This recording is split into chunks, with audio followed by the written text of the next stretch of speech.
Josh Middleton, and I'm really excited to finally announce Ultimate Heavy Drums from Middleton Audio.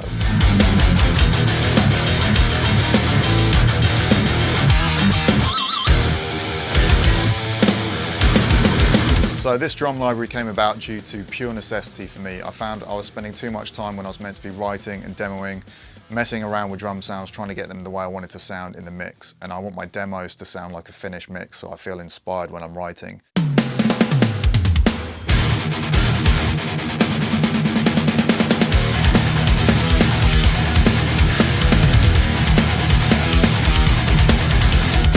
Sort of drum sounds that I grew up obsessing over. I couldn't really find anything out there that existed that suited this type of metal. The way that I like my snares to pop and the sustain on them.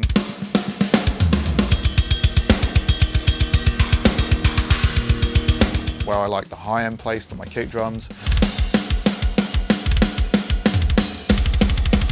And out of the drum libraries I tried, nothing was pre-processed and sounding great out of the box for my mixes. So the only thing for me to do was to create my own. As someone who spent most of their life sat in front of a computer with a guitar on my lap, programming in drums, I've tried various different libraries. I know what I like and what I don't like. Something that's really frustrating for me is finding a library where it sounds great, but there's only 3 toms and we have drummers that play with either 4 or 5 toms. Or sometimes there'll be a library that sounds great as it is, doesn't need any tweaking, but one element like the snare drum is just too dull and I just want to throw an EQ and brighten that up, but it brightens everything else up with it.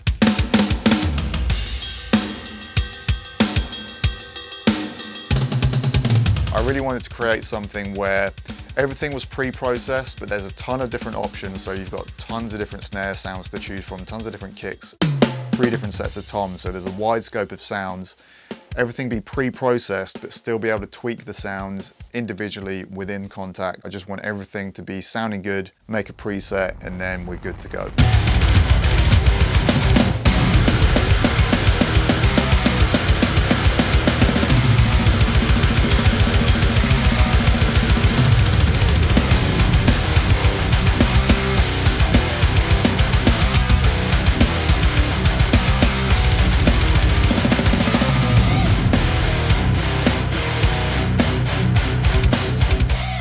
It was also a necessity for me as someone that does a lot of mixing work. I really wanted to have my own library of drum samples to utilize in my mixes.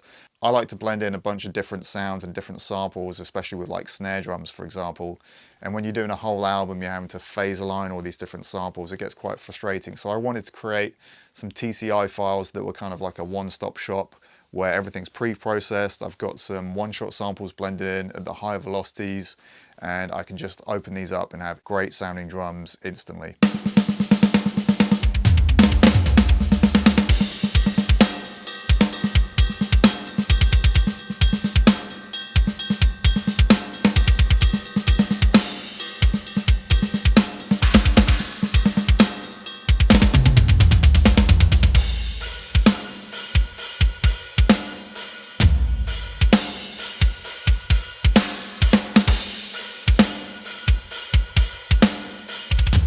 So regarding the Kontakt instrument, I don't want to have to do any routing through my DAW. I don't want plugins running, but I still want to be able to tweak these sounds if need be within Kontakt. So there's a bunch of different features in here that allows you to treat these pre-processed sounds and still kind of mix them and change them as you see fit. So up first we have a tilt EQ. So this is great, we can add this to any piece of the kit. So for example, if you're a mix engineer that likes really dark cymbals, and you want to leave all your high-end space for your vocal, you can do so. Or if you like really bright metallic sounding cymbals, every single piece of the kit has this tilt EQ, so you can essentially just slide the fader to make things brighter or darker. Up next we have a transient designer, and this is on every single piece of the kit as well, so you can add or reduce attack and sustain. One way that I like to use this is actually on cymbals like China cymbals and splash cymbals, kind of increasing the sustain, maybe reducing the attack just a little bit to kind of make those cymbals wash a little bit more. Up next, I'm going to talk about the fact that there are 2 kick drums. Now, when we recorded these samples, we just recorded a single kick each time. It wasn't a double bass drum kit. And when it came to creating the UI, I just wanted a picture of 2 kick drums because I thought it looked really metal.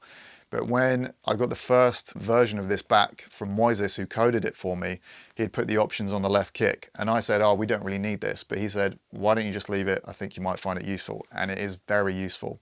So some different ways I like to use this. if there's a drum break in a song where you've got like a drum intro to a song, or a section where you've just got a kick drum going and you want to add some sustain, you can treat the left kick differently. You can have more room mic, increase the sustain, maybe a bit of reverb on it, and then maybe when the band kicks in, you switch to the right kick, which has less sustain, less room mic, and is a bit tighter sounding. Another way of using this is quite common in modern metal mixes that have really fast sections of double pedal, is automate these sections down in volume and maybe reduce some of the low end. So what you could do is switch to the left kick for fast double pedal sections, increase the high end a bit, reduce the volume a bit, and this will kind of mimic that kick automation I was talking about. Another thing you can do to mimic the sound of having two different bass drums is use the pitch control to slightly change the pitch of one of the kicks, and this will give you that kind of left and right kick drum sound.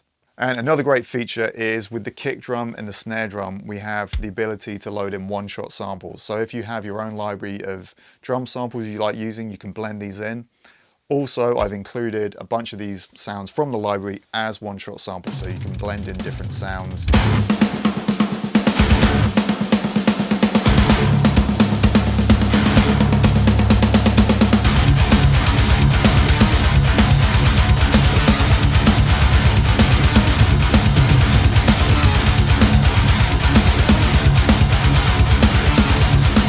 I think this is going to be something that appeals to a lot of players out there that like this type of heavy music.